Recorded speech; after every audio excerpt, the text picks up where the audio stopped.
বিসমিল্লাহির রহমানির রহিম।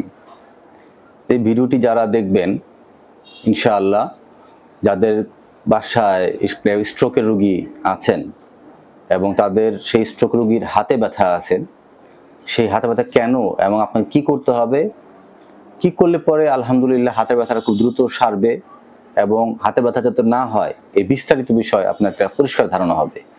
অতএব ভিডিওটি শুরু করতেছি। স্ট্রোক হয়েছে আর সেই স্ট্রোক পেশেন্টের হাত ব্যথা হয় নাই, এই ঘটনাটি খুব রেয়ার, খুবই বিরল দেখা দেয়। আমি আমার দীর্ঘ প্রফেশনাল জীবনে প্রচুর পেশেন্ট পেয়েছি স্ট্রোকের পরে এই শোল্ডার অ্যান্ড হ্যান্ড সিনড্রোম হয়েছে, আমি দেখতে পেয়েছি। খুব রেয়ার, হয়নি এরকম খুবই কম।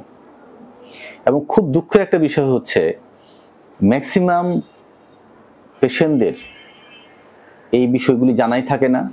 আর আমরা যারা প্রফেশনাল, যারা আমরা সেবা দেই, আমরাও আসলে বড় বড় বিষয়গুলো নিয়ে ভাবতে ভাবতে এই বিষয়টার উপরে আমরা খুব বেশি গুরুত্ব দিতে পারি না, দেওয়ার সুযোগ আমাদের হয় না। ব্যাপারটা এরকম, একটি পেশেন্ট হাঁটতে পারছে না, সম্ভবত কারণেই আমরা পেশেন্ট তো আসলে অনেক স্ট্রোক পেশেন্টেরই, বেশিরভাগ পেশেন্টেরই 2 থেকে 3 বেলা ফিজিওথেরাপি দেওয়ার প্রয়োজন পড়ে। দর্শক একটা বিষয় খেয়াল করেন, একটি রোগী যখন স্ট্রোক করেন তখন তার কথা বলার সমস্যা হয়, তাহলে তার স্পিচ থেরাপি দিতে হবে। তার হাত দিয়ে সে কাজ করতে পারে না, পায়ের সঠিক মুভমেন্ট করতে পারে না, সেক্ষেত্রে তাকে একটি ভালো মানের অকুপেশনাল থেরাপি দিতে হবে, সেই সাথে ফিজিওথেরাপি তত্ত্ব আবশ্যক। তাহলে যদি অনেক সময় নিউট্রিশনিস্ট দেখানোর প্রয়োজন পড়ে, অনেক সময় একজন কাউন্সিলর প্রয়োজন পড়ে, বিহেভিয়ার থেরাপি প্রয়োজন পড়ে, তারপর সাইকিয়াট্রিক সাইকোলজিস্ট দেখানোর প্রয়োজন পড়ে। কিন্তু আমাদের পক্ষে এই গরিব দেশে এবং থেরাপি, ফিজিওথেরাপি 2 বেলা 3 বেলা দেওয়ার প্রয়োজন পড়ে। তাহলে একটি বিশাল একটি খরচের ব্যাপার, অর্থনৈতিক একটা ব্যাপার। এটা আমাদের যতই আমাদের বিত্তশালী হই না কেন, খুবই কম একটা পেশেন্টের গার্জিয়ানের পক্ষে সম্ভব এই সমগ্র থেরাপিগুলো চালানো সম্ভব, মানে প্রায় অসম্ভব বলা যায়।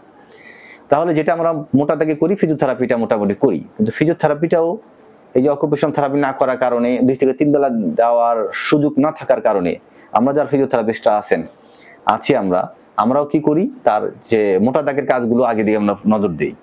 কিরকম নজর দিই? তার হাঁটাটার দিকে আমরা বেশি নজর দিই, যেন সে দ্রুত হাঁটতে পারে, সে যে তার নিজের প্রয়োজনীয় টয়লেটিং কাজগুলো, তার নিজের কাপড় চোপড় অন্য পরা, হাঁটা চলা কাজগুলো দ্রুত করতে পারে, সেটা আমরা সবচেয়ে বেশি ফোকাস করে থাকি।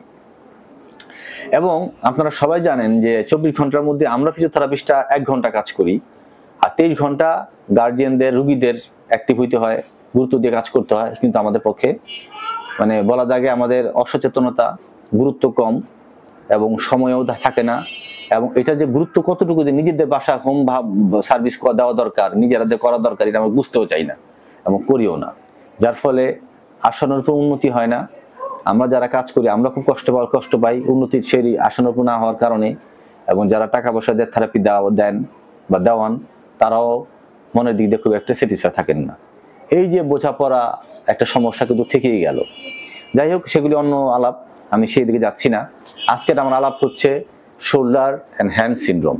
অর্থাৎ আমি বোঝাতে চাচ্ছি স্ট্রোক রোগীদের ম্যাক্সিমাম পেশেন্টদের এই শোল্ডার হ্যান্ড সিনড্রোম হচ্ছে, এবং সেগুলো রোগী কষ্ট পাচ্ছেন, রোগী সুস্থ হয়ে যাচ্ছেন, মোটামুটি হাঁটাচলা করতে পারতেছেন, কিন্তু হাতের সমস্যাটা সহজে ভালো হচ্ছে না। এটা একটা খুবই দুঃখজনক একটা বিষয়। ম্যাক্সিমাম পেশেন্টের কষ্ট ভোগে এবং এটা নিয়ে প্রায় ক্ষেত্রে তারা দৌড়াদৌড়ি করেন, অনেক চেষ্টা করেন, হাতের ব্যথা, কষ্ট বা ফুলে ওঠে হাতটা নাড়াতে পারে না, তারপরে পানি জমে হাতের মধ্যে ফুলে যায়, পিটিং করলে পিটিং ইডিমা দেখা দেয়, নানান সমস্যা হয়ে থাকে।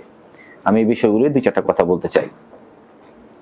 দেখুন, আমাদের এটা হয় কেন, আমি আবারও বলতেছি, লক্ষ্য করেন আপনার বাসায় যদি কোনো আপনার নিকট আত্মীয় কার যদি স্ট্রোক হয়ে থাকে, আপনি লক্ষ্য করে দেখেন তার হাতটা যদি অনেক পুরাতন হয়ে থাকে, তাহলে দেখবেন যে তার হাতটা পুরোপুরি মুখ করতে পারতেছে না, এতটুকুটা পা নাড়াইতে পারতেছে না, শক্ত হয়ে গেছে।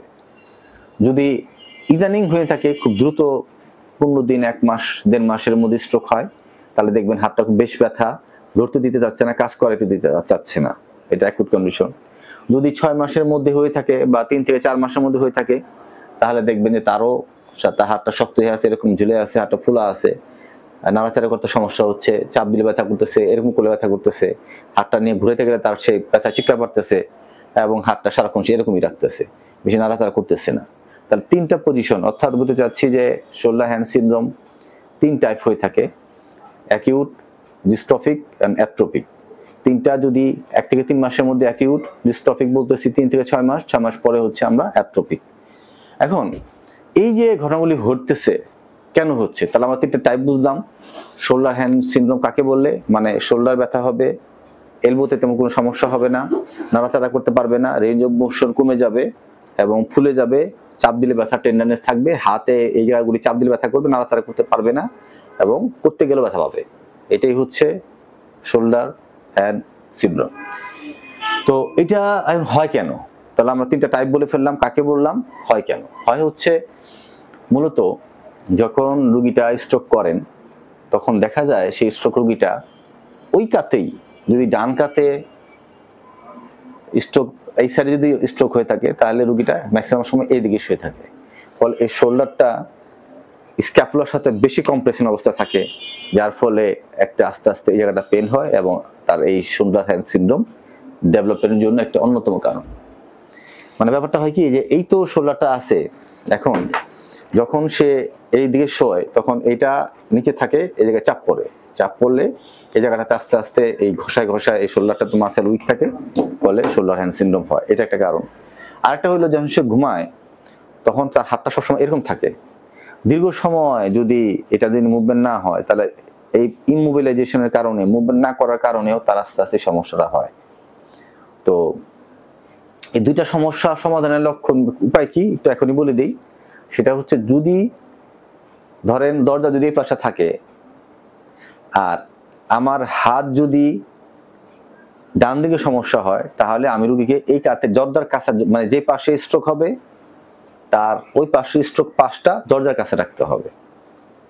কেন করতে হবে, তার কারণ হলো আমাদের সাধারণত আমরা কি করি, আমাদের ঘাটটা ভালোর দিকে ঘুরে থাকে, যার ফলে আমি কি করি না, হাতটা নাড়াচাড়া কম করি। কিন্তু যদি দেখি যে আমি আমার এই পাশে হাতটা ঘোরানো থাকে, যে পাশে স্ট্রোক, তাহলে আমি দেখবো নাড়াচাড়ার প্রতি আমার কি একটা উদ্বুদ্ধ, আমার একটা সিগন্যাল পাবো, স্টিমুলেশন পাবো, আমি হাতটা নাড়াচাড়া করতে চাবো। অর্থাৎ যে পাশে স্ট্রোক হবে আমার হাতটা ওইদিকে থাকবে, স্ট্রোকের হাতটা ওইদিকে থাকবে, প্রথম শর্ত।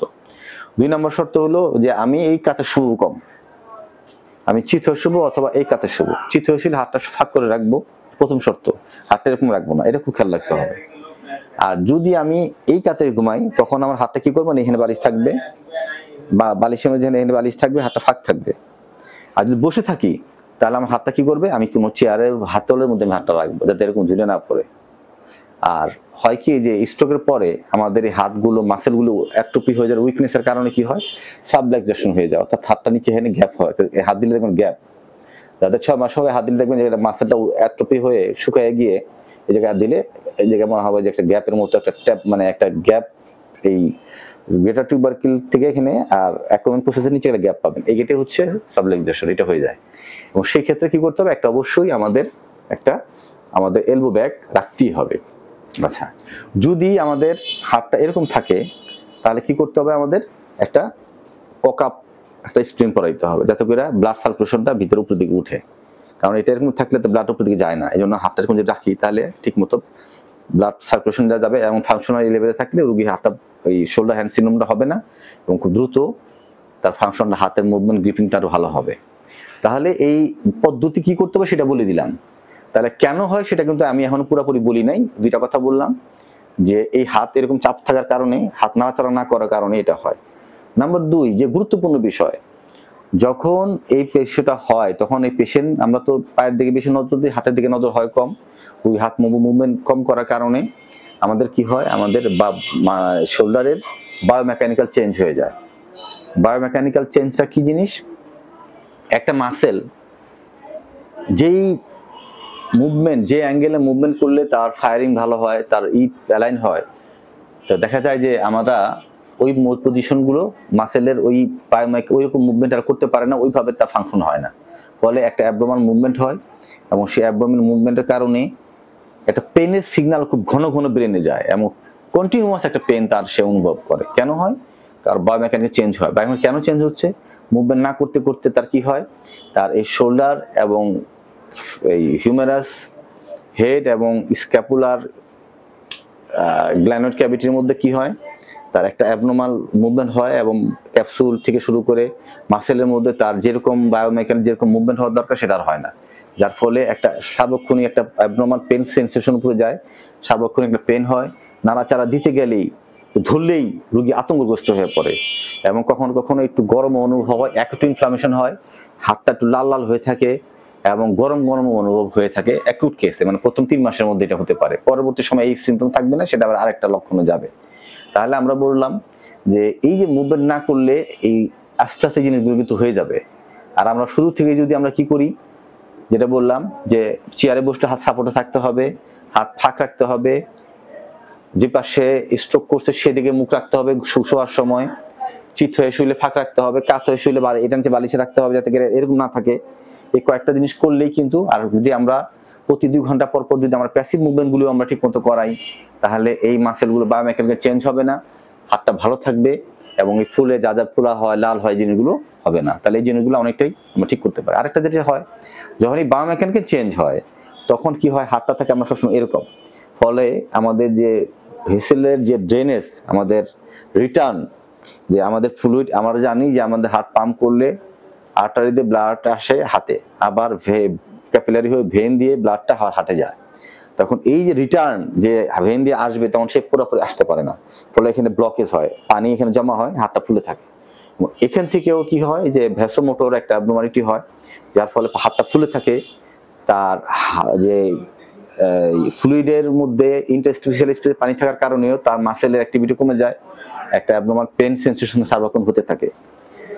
তো ওই তো মোটা দাগের আরেকটা ব্যাপার হলো যে আমরা অনেক সময় মুভমেন্ট আমরা ঠিক মতো আমরা করতে চাই না, করি না, আবার অনেক সময় অ্যাবনর্মাল মুভমেন্ট কারণে আবার ইনজুর হওয়ার কারণে হতে পারে। যেমন আমরা যদি এই রোগীটাকে যদি এমনিতে মাসেল তো কন্ট্যাক্ট থাকে, এখন যদি আমি হাতটাকে যদি এরকম সুপাইনেশন না করে যদি মুভমেন্ট করি, তাহলে এই গ্রেটার টিউবারকেলটা অ্যাক্রোমিয়নের সাথে ঘষা লেগে লেগে তার ইনজুর হয়ে যেতে পারে। এটার কারণেও কিন্তু শোল্ডার হ্যান্ড সিনড্রোম হতে পারে। মানে বোঝাতে চাচ্ছি, যাই মুভমেন্ট করে না কেন হাতটাকে এরকম তুলে মুভমেন্ট করতে হবে। যদি আমি এরকম মুভমেন্ট করতে থাকি এবং কাছের থেকে যদি করতে থাকি, তাহলে এই গ্রেটার টিউবারকেলটা আমাদের অ্যাক্রোমিয়নের সাথে বারবার ফ্রিকশনে একটা ইনজুর হয়ে যাবে। এই জন্য একটু সুপাইনেশন করে ফাঁক করে মুভমেন্ট করতে হবে। আরেকটা বড় যেটা হয় যে প্রায় ক্ষেত্রে অনেক রোগী আমরা পেয়েছি যে স্ট্রোকের কয়েক মাসে 1 মাসের মধ্যে সাবডাকজেশন হয়ে গেছে, অনেক সময় ডিসলোকেশন হয়ে যায়। কেন হয়? মাসেল উইক থাকার কারণে আমরা হাত ধরে রোগীর এই হাত ধরে আমরা রোগী ব্যালেন্স করার চেষ্টা করি, ধরার চেষ্টা করি, তখন শোল্ডারটা আস্তে করে নেমে যায়। নেমে গেলে যদি একদম পুরোটা নেমে যায় তাও তো ডিসলোকেশন, পার্শিয়াল গেলে পুরোটা পার্শিয়াল হলে সাবডাকজেশন হয়ে যেতে পারে। অতএব এটাও খুব খেয়াল রাখতে হবে যে এই হাতের মুভমেন্ট নাড়াচাড়া করতে খুবই সাবধান, কারণ যে হাতে স্ট্রোক হবে সেই পাশটার শোল্ডারটা যেন ইনট্যাক্ট থাকে। প্রথম থেকেই আমরা যদি এই রোগীর ম্যানেজমেন্টটা ঠিক মতো করতে পারি বা খেয়াল রাখতে পারি, তাহলে আমার পেশেন্টের শোল্ডার হ্যান্ড সিনড্রোমটা হবে না। দর্শক, আমি আবারও গুরুত্ব দিয়ে বলতে চাই, দেখেন এটা প্রায় 90% প্রায় রোগীর ক্ষেত্রে হচ্ছে। আপনারা যে প্রথম থেকে যদি খেয়াল করেন তাহলে এটা হবে না, এবং আলহামদুলিল্লাহ রোগী হাঁটা চলা শুরু করার পর তার এই জিনিসগুলো শোল্ডার হ্যান্ড সিনড্রোম না হলে রোগী খুব দিব্যি তার স্বাভাবিক কাজকর্ম ফেরত দিতে পারবে এবং তার হাত দিয়ে যে কাজ করতে চাইছিল সেটা সে করতে পারবে। আরেকটা বড় ব্যাপার, এই শোল্ডার হ্যান্ড সিনড্রোম থেকে কিন্তু ফ্রোজেন শোল্ডার হওয়ার চান্স অত্যন্ত বেশি। দর্শক, ফ্রোজেন শোল্ডার কাকে বলে আপনারা সবাই জানেন। জড়কাত কি জিনিস? এই ক্যাপসুলটা টাইট হয়ে যায়। এখন টাইট কেন হয়? ইমোবিলাইজেশন। এই হাতটা স্ট্রোক হলে তো আমরা হাতটা নিজেরা নাড়াই না, রোগী তো নাড়াইতে পারে না। আমরা যারা গার্জিয়ানরা আছি আমরাও নাড়াই দিব, সেটা ব্যস্ত থাকার কারণে করি না। রোগীকে বারবার বলি আপনি নাড়ানোর চেষ্টা করবেন, এই হাত দিয়ে নাড়ানোর চেষ্টা করবেন, সেটাও সে করতে চায় না, যার ফলে করেন না। যার ফলে কি হয়, খুব গুরুত্বপূর্ণ যে এই শোল্ডার হ্যান্ড সিনড্রোম হয় এবং ফ্রোজেন শোল্ডার হয়। যাই হোক, এই যে কথাগুলি বললাম মোটা দাগের, এগুলো অন্তত অবশ্যই খেয়াল রাখবেন। আরেকটা আপনারা খুব খেয়াল রাখবেন, একটা মুভমেন্ট আমরা খুব কম করি, সেটা হচ্ছে রোগীকে অন্তত যে যার বাসায় রোগী আছে তারা মনে করেন ডান হাতে আমার স্ট্রোক বা হেমিপ্লেজিয়া, সেক্ষেত্রে আমার বাম হাত দিয়ে আমি এই হাতটা ধরবো, এটা এরকম থাকে, এরকম ধরবো, ধরে আমি কি করবো, আমি হাতটা এরকম পুরো দেবো। এক্ষেত্রে কিন্তু হাতটা একটু ঘুরাই নিব, হাতটা একটু ঘুরাই নিয়ে একটু ফাঁক করে তারপর আমি কি করবো, পুঁতে তুলবো। অন্তত এটুকু যদি বারবার আমরা করি তাও আমার শোল্ডার হ্যান্ড সিনড্রোম হবে না। আরেকটা হলো যে হাতটা এরকম ঘুরায়া এখান দিয়ে কোণা থেকে নিয়ে এদিকে এই দুইটা মুভমেন্ট বেশি গুরুত্ব দিব। কেন দিব? কারণ আমরা এই আগের ভিডিওতে আমরা বলেছিলাম যে পিএনএফ এর যে আমাদের ডায়াগোনাল বা D1 D2 মুভমেন্ট, যেটা আমাদের আগত ভিডিওতে আমরা দেখিয়েছি, এটা করতে পারলে রোগী খুব দ্রুত তার ফাংশনাল হবে, সে তার জামা পড়তে পারবে, ব্রাশ করতে পারবে, এগুলো খুব দ্রুত ইমপ্রুভ হবে। অন্তত এটুক কয়টা কথা আমাদের খুব গুরুত্বের সাথে আমাদের কি করতে হবে, খুব গুরুত্বের সাথে আমাদের যে আমরা এই ব্যায়ামগুলো একটু বারবার, এই সিম্পল ব্যায়াম আমরা বাসায় করতে পারি, যদি এগুলো অন্তত করি, তাহলে এই যে আমি কি করলাম, আমার এক্সটার্নাল রোটেশন করলাম, আমি এটা কি করলাম, ইন্টারনাল রোটেশন, আমার ডান হাতের কথা বলতেছি, তাহলে আমি এক্সটার্নাল রোটেশন করলাম, ইন্টারনাল রোটেশন করলাম। সিম্পল যদি আমরা বারবার এই হাতে করাই যদি দেই, প্যাসিভ করলেও আমার এই মাসেলের বায়োমেকানিক্যাল চেঞ্জটা খুব কম হবে, ব্লাড ভেসেলের সার্কুলেশনটা ভালো থাকবে, এবং আলহামদুলিল্লাহ আমরা আশা করতেছি ইনশাআল্লাহ শোল্ডার হ্যান্ড সিনড্রোম হবে না। এটা খুবই একটা ইগনোর টপিকস আমাদের সমাজে। আশা করি আপনারা যারা ভিডিওটা দেখবেন একটু গুরুত্ব দেন, এবং যারা থেরাপিস্ট যারা আছেন তারা তো অবশ্যই জানেন, তারা করেনি, আমরা একটু মনে করে দিলাম। আজকে এই পর্যন্তই, সকলকে ধন্যবাদ। আসসালামু আলাইকুম রহমতুল্লাহ।